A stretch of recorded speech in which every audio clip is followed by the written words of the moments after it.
the business of lifestyle, where ambition meets alignment. Yeah. Hi guys, welcome back. So we are in my kitchen.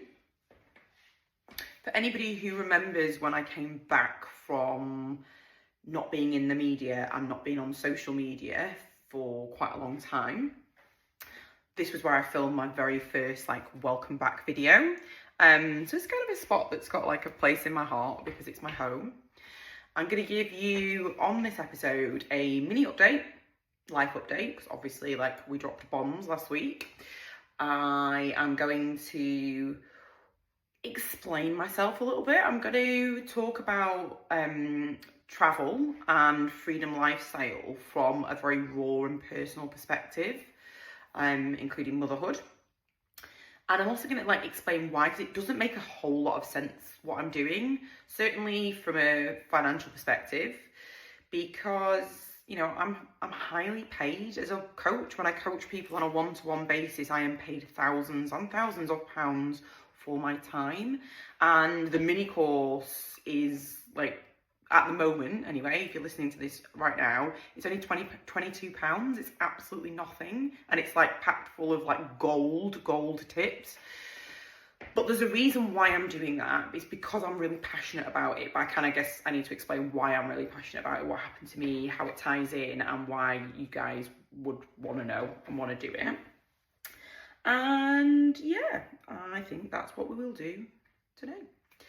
So it is a beautiful summer's day. I am in England. I am at home. If you follow me on Instagram, it's Miss Lauren Riley. You will see so much of me talking about my beautiful little spot, as well as obviously talking about travel. I think I've got a big trip coming up, guys, a really big trip. So that'll be really interesting for me to film for you while I'm away. Obviously, if you're listening to this podcast, you're welcome to hop onto YouTube. My channel there is Miss Lauren Riley as well. And then you can obviously watch what I'm talking about. So last week, we'll start with the mini life update. Last week, I told you that I had surgery. We did our no makeup, raw, still only 6 days post-surgery video. And yeah, so another week has gone past since then. I'm in a totally different place again. Obviously, like I explained last time, there is another 7 to 11 weeks worth of healing to go. But in terms of day to day, getting back to activities, I'm almost 2 weeks post surgery. I am able to have a bath last night. I took my first bath. Oh my God, anybody that knows anything about me knows how much I'm addicted to water. Usually surfing and snorkeling and scuba diving and boats and whatnot, but baths also absolutely life for me. So only being able to shower and not being able to submerge has been, yeah, not my favorite at all. But I am back. I'm able to have a bath.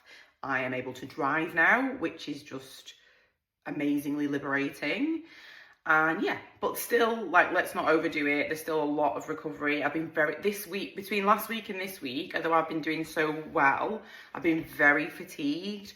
I've been because I felt more myself.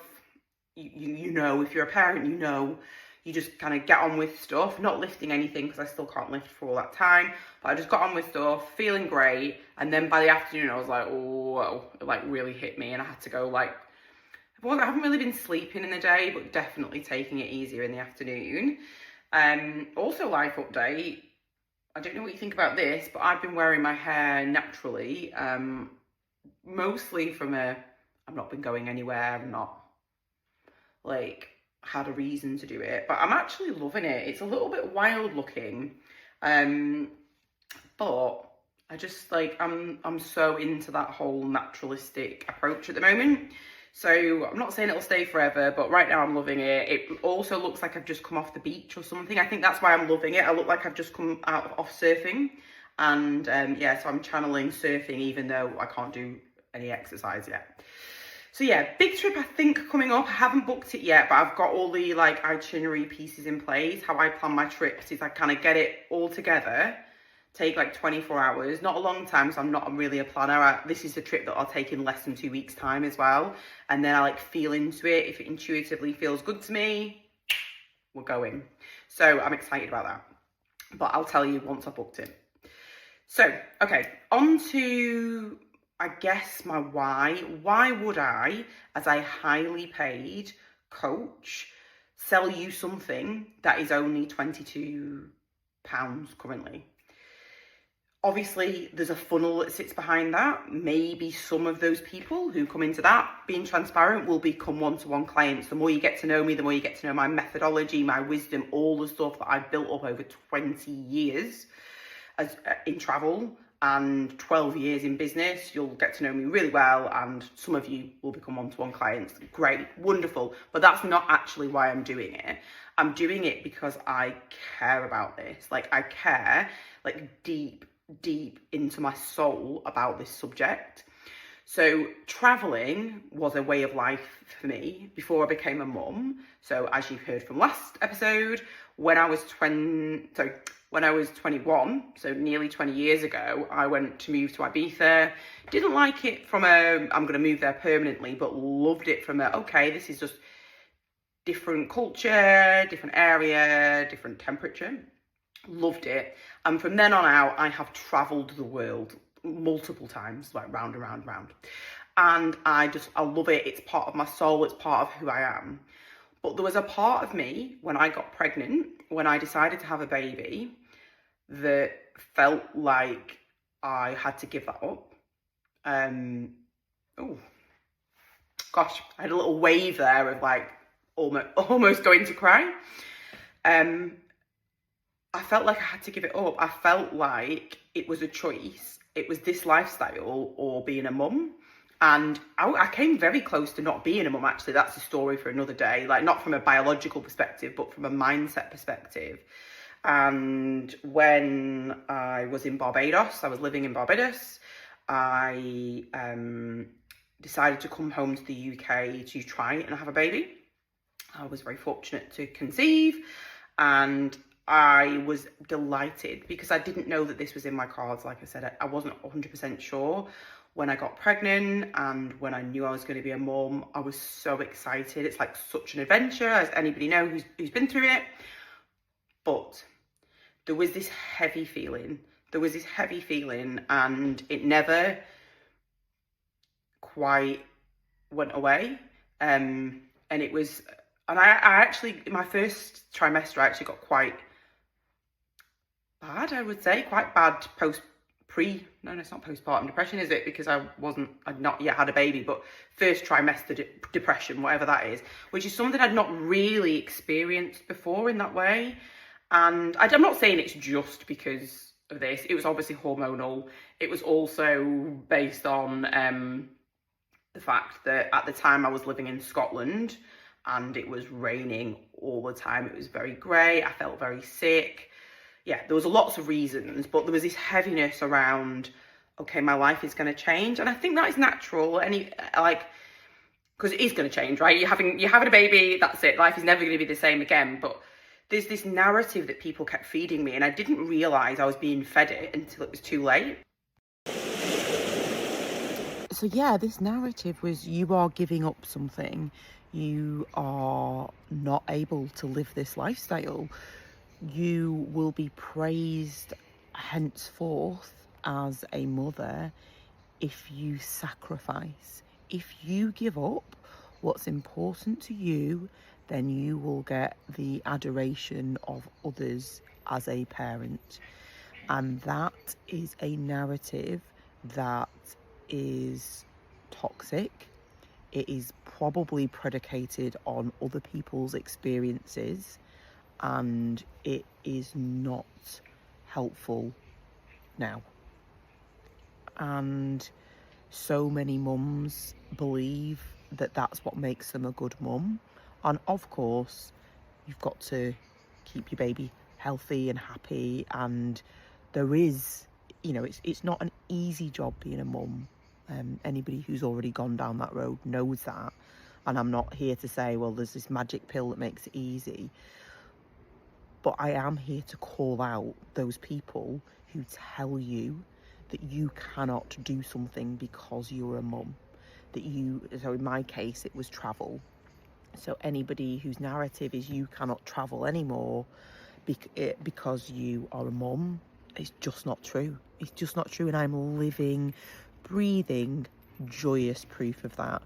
But for a long time, I just thought, okay, it's fine, don't worry, I'll still be able to go on holiday. And there is nothing wrong with going on holiday, by the way. But I thought I'll have 1 or 2 holidays a year, and that'll just have to be enough. And it wasn't. And I know that sounds like a deeply privileged statement, but there's something about travel that just, it like brings my soul to life. It lights me up in a way I can't describe. Experiencing different cultures. Yeah, I could talk about it all day long, but yeah, I believed I had to give it up, and I did for a long while. Well, not that long, but, and when I became a single parent as well, when I was very much overnight became responsible financially, emotionally, practically for this little person on my own, the first thought obviously was about her. But when I started to turn my attention to myself, that was one of my deepest fears, is like, oh my God, this lifestyle where I can travel a lot is going to be even further away. And the good news is it's completely accessible to you. It is completely accessible. And that is why I am so passionate about Freedom Lifestyle. That's why I've developed that mini course that you can buy for £22, even though it doesn't make much sense as a business model for me, because it teaches people how to do it in a very bite-sized way, very easily, and also without much money. That's the other thing about becoming a single parent. I didn't have much money, and I also thought that meant I couldn't do this, and you can. So I renamed the course this week because Freedom Lifestyle Mini Course, it was needing too much explanation. People were coming to me and asking me about like exactly what it was. So it's been renamed as how I travel for almost free, and you can too. Now there's more than just that in there, because there's tips about traveling and mindset and all of the things. But effectively, that's, I guess, the killer bit is how I'm doing this without much money. And yeah, so that was my biggest fear and how I managed to allay it. I will go on and do another episode about how I managed to allay it, and that's getting even deeper into my story. But for now, I suppose that's my why. I'm trying to keep these bite-sized because I could make them very, very long, and I am still post-surgery, I am still recovering, and also, I want them to be value-packed and interesting and easy to fit into your life, because I guess you are like me, I'm very, very busy.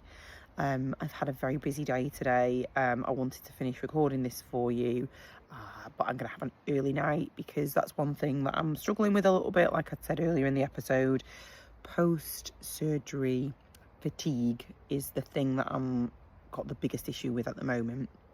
But other than that, I'm doing really well. Next time I record one, I'll be like 3 weeks, I was going to say postpartum then, that would be nice, wouldn't it?